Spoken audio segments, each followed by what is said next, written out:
if you fly the balloon to the ground and the valve unit's there, the primary side you can turn off. The backup side is designed in such a way that there is no way to turn it off.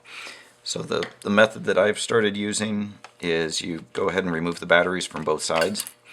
That won't turn them off because they still have enough power stored up in their supercapacitor that, you know, removing the batteries just doesn't shut them off, at least for the next couple minutes.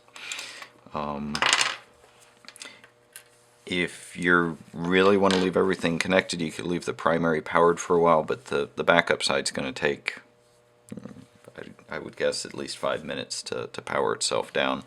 At that point there's no batteries, but you'll see that the heartbeat is still coming.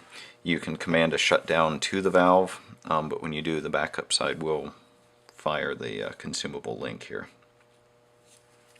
Okay, so we've asked the primary side to shut down, so now the backup is going to rapidly flash here in just a second, indicating it's about to fire. There we go. And now it's going to activate that burn wire, and away you go. So now the backup side has shut itself off, the primary side shut itself off. That's indicating that the burn was complete, and it should now be off.